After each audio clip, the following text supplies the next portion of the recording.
espertalhões e certos valdevinos de modo geral.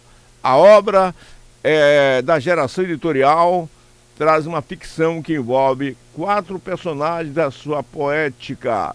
Todavia, cidade fictícia que já está em outro dos seus romances.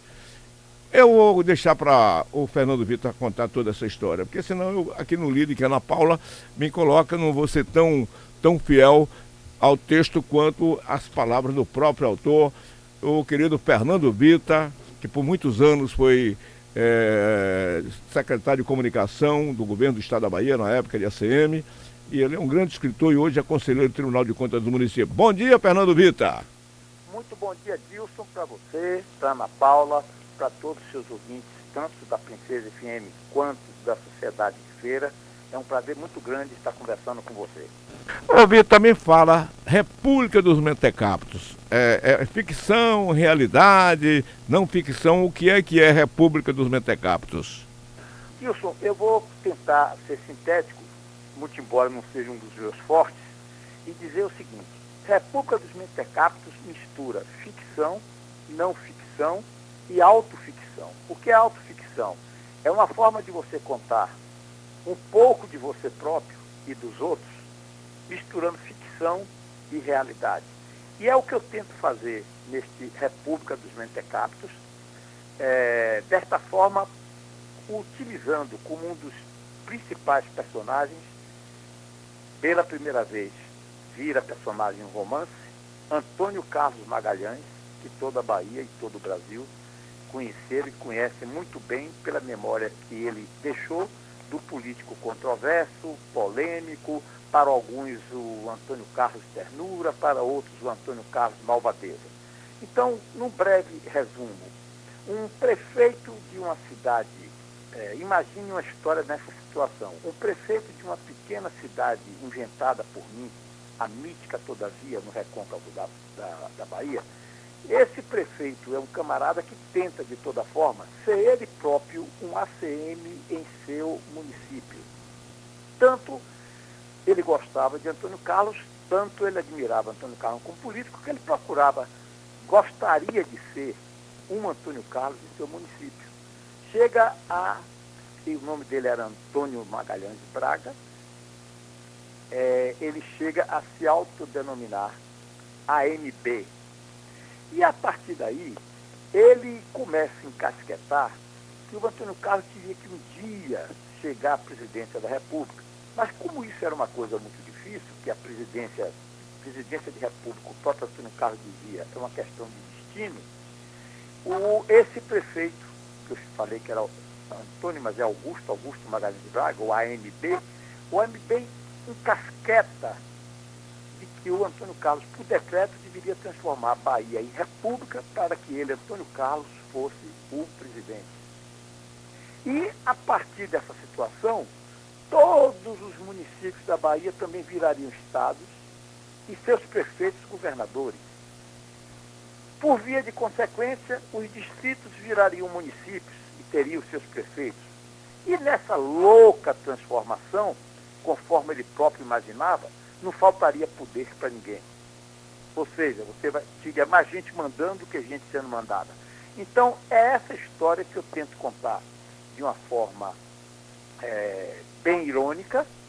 Ela começa por Todavia, vem para a cidade da Bahia, que é como antigamente muitos chamavam Salvador, a capital do estado, passa por Paris, Roma, Lisboa, retorna a Salvador e acaba onde começou, em Todavia. Ô Vitor, você que conviveu muito com a CM, obviamente que essas histórias que você conta, como você acabou de colocar, se você vai comparar, você vai encontrar aqui, ali e acolá. Por exemplo, eu conheci um prefeito aqui em Tanquinho, Cristóvão, que você deve ter conhecido, que contam histórias bem pitorescas desse tipo que você conta. Agora, alguém já se apresentou a você como assumindo a carapuça dessas suas histórias? Olha, de vez em quando alguém se acha o titular da história ou partícipe dela. porque muitas das coisas foram testemunhadas. E no livro, que eu repito, não é uma biografia, é um romance, é um livro de autoficção, em que o próprio autor, eu sou personagem, as coisas vão surgindo, os comportamentos, os desvios, e os próprios causos, a própria história vão aparecendo, às vezes na pessoa do prefeito, que é uma espécie de, tenta ser uma espécie de cópia do Antônio Carlos, outras vezes pelo próprio Antônio Carlos. Tá? Então, há histórias assim, algumas nunca testemunhadas por outras pessoas, que eram aquelas que aconteciam nos bastidores, e elas vão aparecendo. Esse prefeito que tenta ser o Antônio Carlos, o Augusto Magalhães Braga, o AMB, ele chega a criar um serviço de informações institucionais, uma espécie de SNI dele, tanto que ele achava que ter informação, que ser bem informado, que saber de tudo, do importante ao desimportante que acontecia ao seu redor, era uma coisa de grande valia para a política. Ele também tenta ser um camarada extremamente namorador, cheio de mulheres, porque ele achava que o prefeito de uma cidadezinha daquela, se não cultivasse a fama também de Latin lover, de um grande namorador, coisa que o Antônio Carlos também era, todos sabemos, ele não teria jamais, ele jamais seria lembrado como um bom político. Ele dizia, não, todo cara que está na política, ele tem que ser um, digamos, como se usa muito hoje, um brocador, um camarada que está ali no meio das mulheres, etc, e tal e tal. Então, esse é o personagem Antônio Magalhães de Braga, que tenta convencer Antônio Carlos, isso é o fim do enredo, de que a Bahia deveria virar uma república, com sua moeda própria, com suas fronteiras. E ele chega a dizer, imagine o dia que a gente tiver que ir daqui da Bahia para Sergipe ou vice-versa, tem que apresentar um passaporte. A moeda era ACM, né? Quer dizer, por exemplo, eu vejo aqui com 5 ACM se comprar uma acarajé. Pois não é isso? Então, um coco gelado valeria um ACM. Isso. E a divisão dessa moeda era o quê? A fração dela, os centavos dela, como é que pronunciava, ô Brito? O centavo seria o ACM. A medida unitária, ACM. O centavo, ACM. Ele, na paranoia dele, o AMB, ele diz assim, olha, a Bahia sempre foi exemplo para o resto do Brasil. Vai que nós transformemos a Bahia em república e os outros estados também decidam se transformar em república. Então, nós não teríamos polícias militares, as antigas polícias militares virariam exércitos nacionais.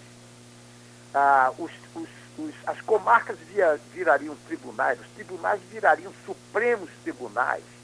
Então, a loucura dele vai a um ponto que ele chega a pensar essas coisas todas. E lá no momento de migração, ele diz, cada um desses países teria sua moeda. Aqui na Bahia nós poderíamos, eu já penso, botar moeda, seria o ACM.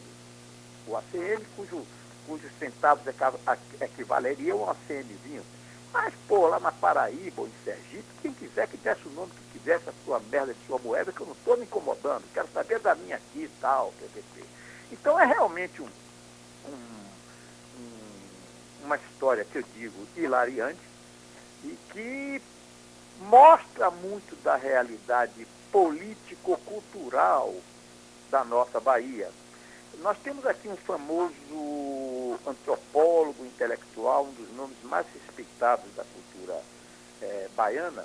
Você deve conhecer o Antônio Risério, que inclusive acabou de lançar um livro, A Casa no Brasil, esta semana. E o Risério, que foi um dos primeiros, junto com outros poucos amigos, a ler os originais de República dos Mentecaptos, ele fez o seguinte comentário: é o melhor retrato que se tem da Bahia interiorana de Antônio Carlos. E sendo um pouco o retrato da Bahia interiorana de Antônio Carlos, é muito um retrato de um Brasil que também poucos enxergam.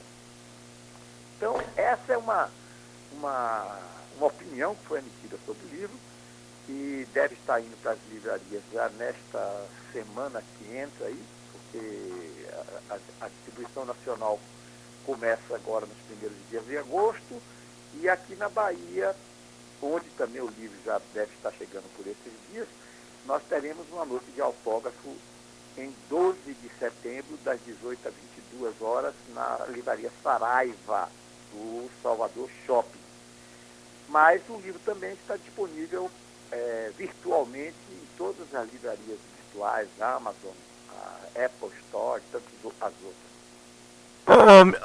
Meu caro Fernando Vitor, é o seguinte, essas histórias têm muito, digamos assim, semelhança com aquelas do Odorico Paraguaçu, não é? De Dias Gomes.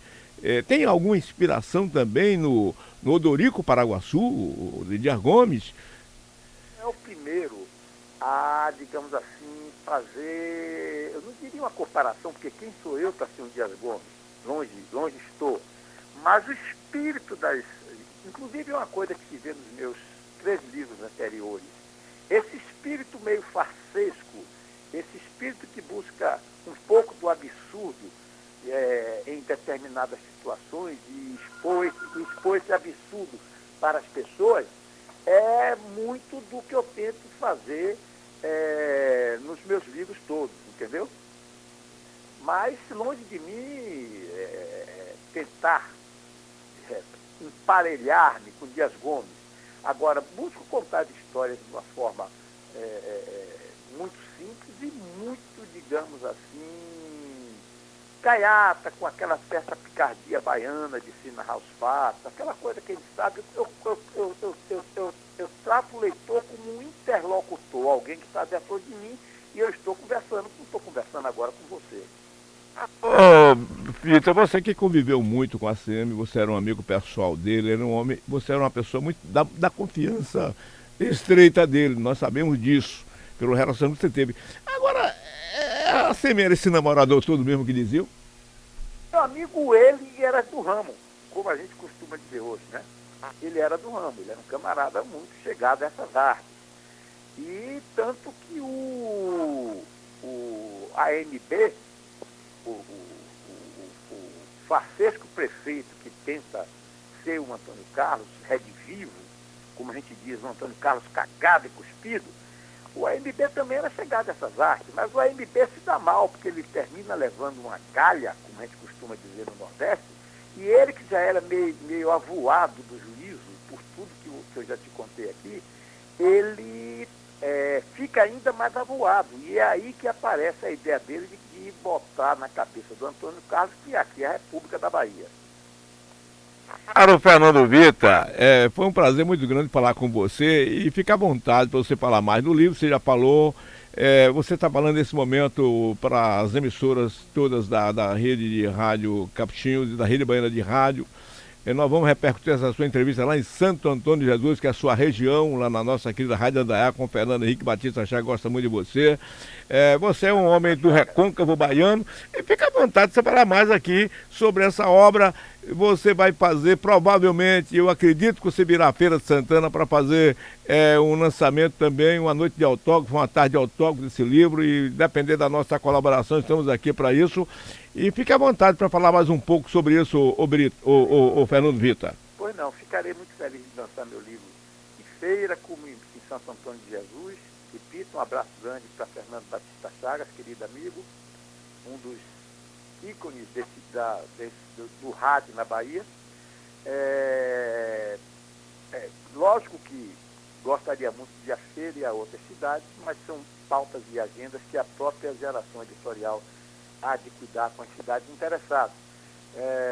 E para você, Dilson, um prazer muito grande de estar conversando com você e de quebra, dando assim uma pequena amostra do livro, eu vou te contar uma historinha real, testemunhada, não vou dizer o nome do município, não vou dizer o nome do prefeito de então. Mas você sabe que o Antônio Carlos era um tanto ou quanto ciumento com relação às amizades dele. Ele tinha um prefeito que era muito amigo dele, e quando o Luiz Eduardo Magalhães lançou-se pré-candidato ao governo da Bahia e foi ao município dele, lá no sul do estado, tá? Em uma das suas primeiras viagens de pré-candidato, o Antônio Carlos, assaltado no aeroporto, viu logo uma faixa Luiz Eduardo, meu irmão, a cidade assim te recebe de braços abertos.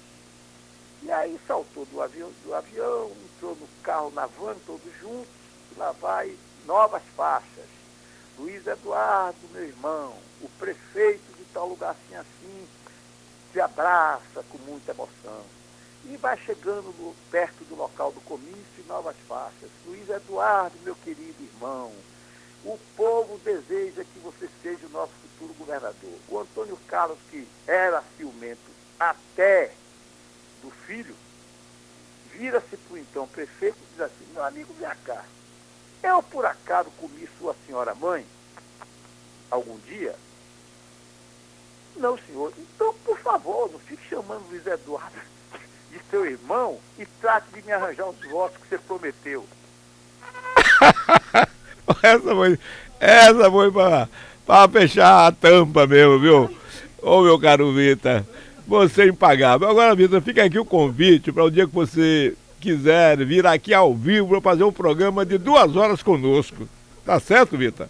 Tá contado. Para você contar suas histórias, seus livros, isso que você acabou de fazer agora para a gente rir aqui à vontade, aqui nos estúdios da Rádio Princesa FM, Vitor. Desde que não represente nenhum tipo de sanção, tipo os capuchinhos fecharem, tirarem seu programa do ar, eu me disponho a fazer isso com muito bom humor, o dia que você quiser, me dará um prazer muito grande sair daqui, preferencialmente numa manhã, porque às tardes eu tenho outras obrigações, iria e faria isso com a maior satisfação com você, que é um dos nomes do rádio baiano que eu respeito e de há muito, e você sabe disso. Eu tenho certeza que os capuchinhos não vão nos tirar do ar, não, até porque é o seguinte, você conta uma forma que é a linguagem do povo, e aqui é uma rádio muito liberal, isso não ofende a dignidade de ninguém, até porque você conta essas histórias hiláricas, não é? E hoje a internet, se você quiser pornografia, você assista a Globo, não é verdade? Se você quer pornografia, assista a Globo, a novela da Globo. Você é fichinha para isso, em termos do palavreado. Certo, o Fernando Vitor? Meu abraço para você especial. Vou agendar aqui com a Ana Paula, nossa produtora, para convidar você para passar um dia aqui, almoçar com a gente aqui e fazer um programa inteirinho com a gente, tá certo? Com a maior satisfação. Tá certo, o Fernando Vitor. Um abraço, querido. Tchau, tchau. Pois é.